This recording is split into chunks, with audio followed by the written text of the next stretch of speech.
So you've just gotten the call, you've been given the role, and now you're going to be showing up for a read-through and rehearsals. So how do you prepare for this role? Well, first of all, I guess the obvious thing is you probably prepared a little bit for your audition, or maybe a lot, which is to say that maybe you read up on the characters that you wanted to play. Maybe you knew that there was an accent or maybe not an accent.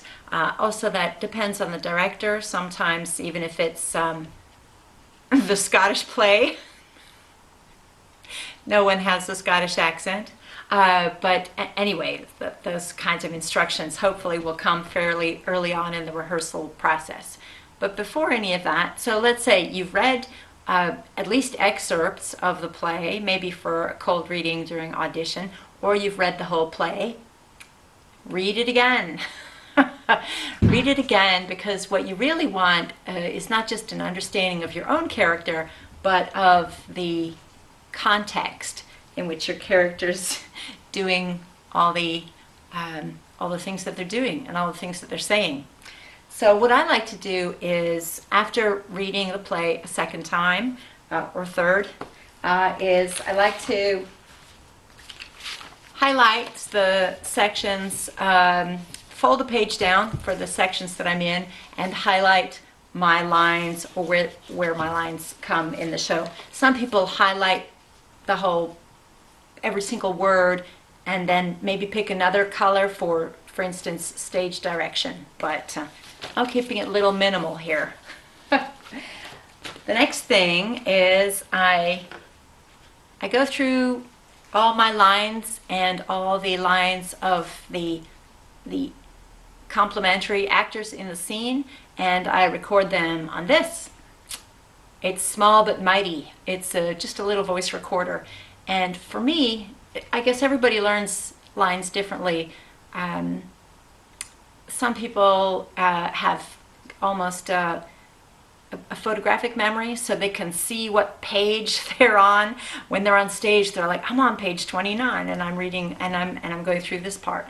I don't work like that. I'm a bit more auditory. So what I like to do is I like to listen to the lines again and again, even if I'm not trying to say them again. I like to listen to them and get a feel for the flow. So you're wondering to yourself, well, okay, none of that has to do with character development yet. Yes and no.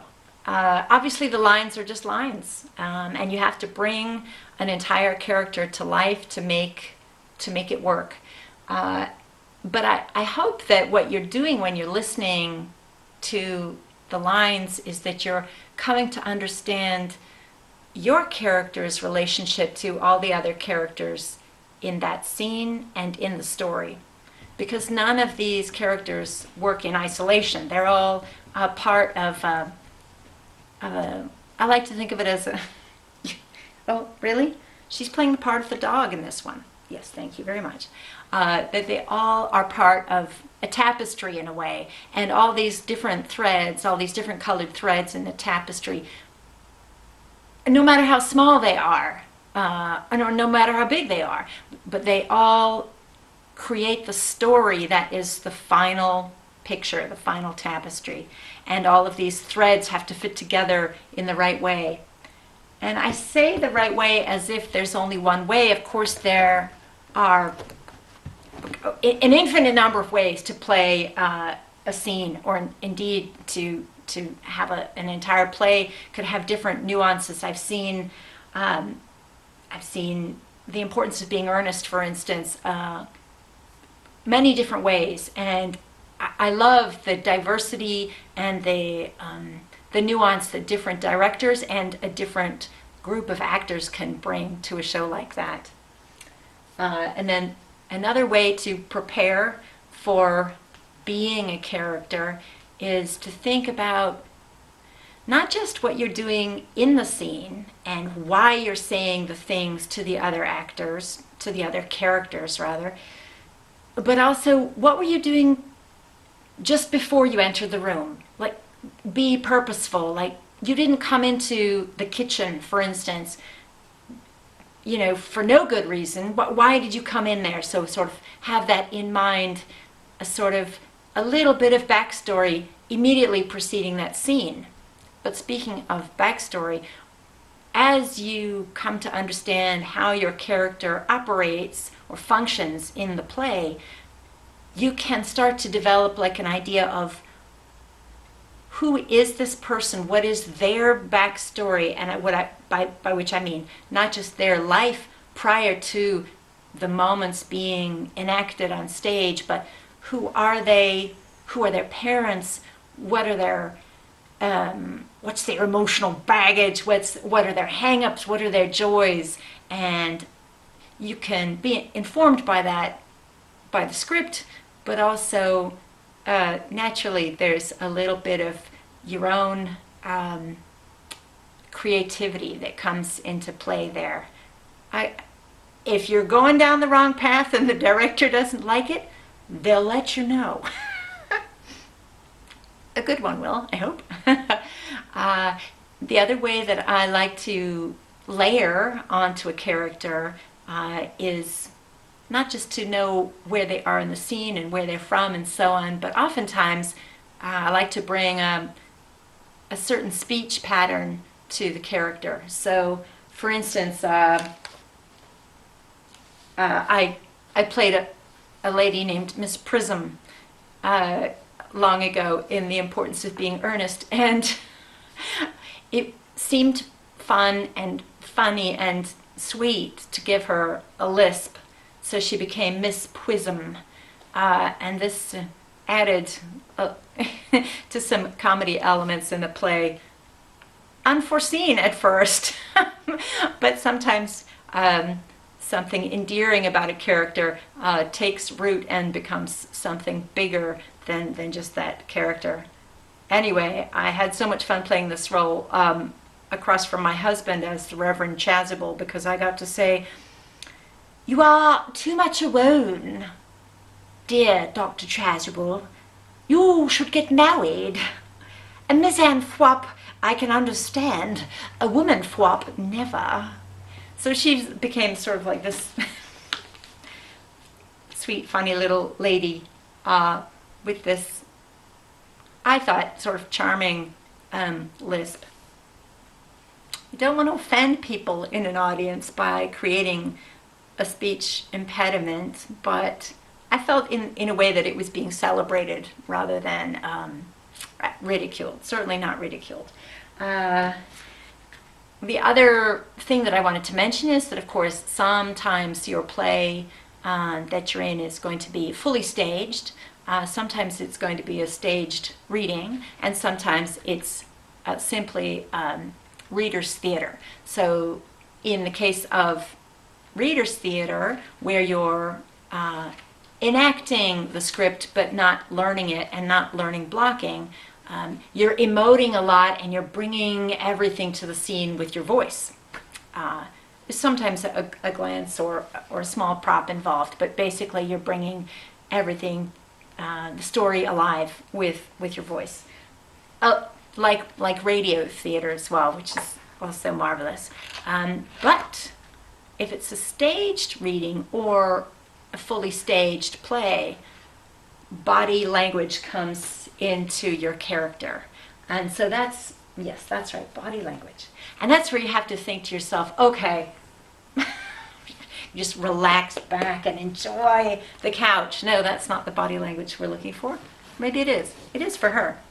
So then you have to think to yourself, okay, is the person I'm playing youthful and energetic, and are they bouncing all around? And I've often heard this expressed that if you've got your hands waving up here on stage, you look a little crazy. So if you want to be crazy, that's a good way to do it. If you just want to have jazz hands, you can keep them down here. You want to avoid, and I've probably done a lot of it already right now in this little talk, you probably want to avoid serious gesturing like, well, look over there, or oh my, or things like that. However, some gestures, for instance, if you want to imply that you're feeling a blush, you can do that or maybe that you're nervous, you can fiddle with your fingers, or you'll see that whatever you want to imply, if you're thinking it through with your brain, it should convey somewhere in your body. One of the harder things, I think, is to play somebody older, or maybe it's like having some physical difficulty, where you have to remind yourself all the time, I'm X years old, the person I'm playing is 98, and so I have to sort of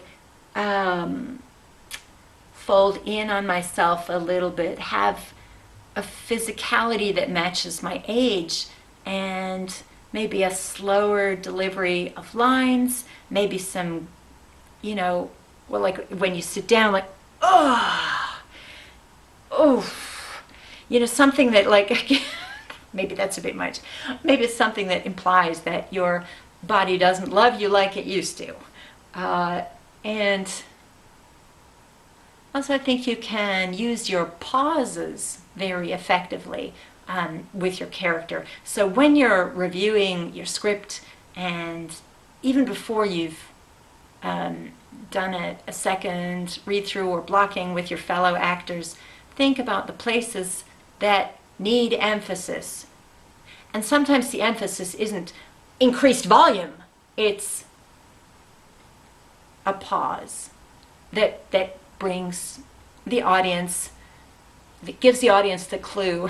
It's time to pay attention, or to listen a little more closely, even though they've been totally enraptured,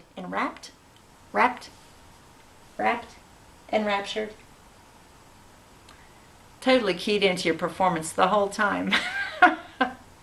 Anyway, so let me think.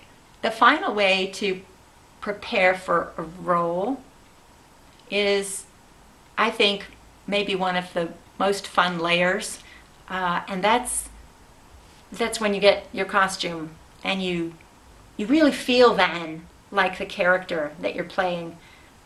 Of course, many plays don't have particularly special costume, but many of them do, and so suddenly you feel that time period, or suddenly you feel like, for instance, a tiger, and having played a tiger before, it's really only when you put the tiger suit on that you feel 100% roar. But also, for instance, for historic plays, or historical, well, you decide. Anyway, like All for the Union. So in this case, as it was set in the Civil War, ladies were trussed up in corsets and hoop skirts or heavy petticoats, and that really added to the feel of being in that time period. And if you are experienced enough with those items of clothing, and you've worn them in rehearsals, and then you really start to inhabit that time period sort of through the clothing. And the smell?